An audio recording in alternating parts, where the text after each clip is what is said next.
Баршаңызға сәлем. Бүгін мен сіздермен аштықны қажет етпейтін, өте тез жасалатын, тәп-тәтті креплидің рецептімен бөлісетін боламын. Видеоны соңына дейін қараңыздар.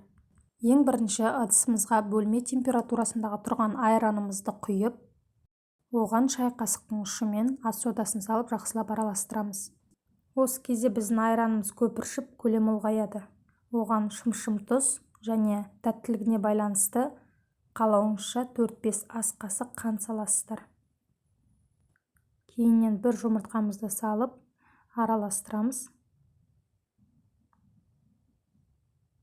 Содан соң 3 ас қасық сұйық майымызды салып тағы да араластырамыз.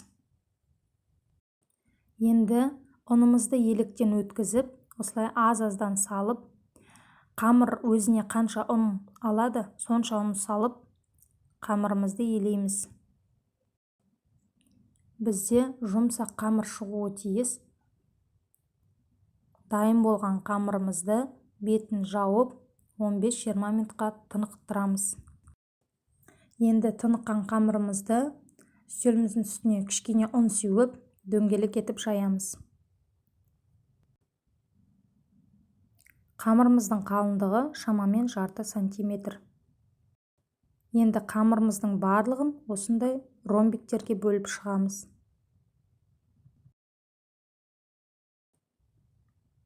Кейін бұл ромбиктердің ортасын тесіп шығамыз. Енді видеода көріп тұрғандарыңыздай нанымыздың тескен ортасына ұшын кіргізіп шығаратын боламыз. Осындай формада болуы қажет. Түсінікті деп ойлаймын. Барлық креплиімізді осылай жасап шығамыз. Әрине, бұлай жасау міндетті емес. Сіздер бұны қишқа ретінде де, дөңгелек бауырсақ ретінде де пісірсеңіздер болады. Дайын болған креплилерімізді табада қызып тұрған майға екі жағы қызарғанша аунатып пісіріп алатын боламыз. Құрамында қант көп болғандықтан өте жылдам қызарады, бірақ уайымдамаңыздар, арасы шикі болмайды. Мінекей, жасалу жолы өте оңай, пісуі де өте тез. Сіздерге ұнады деген сенімдемін, жасап көріңіздер. Ұнаса лайк басып, комментарий қалдырыңыздар.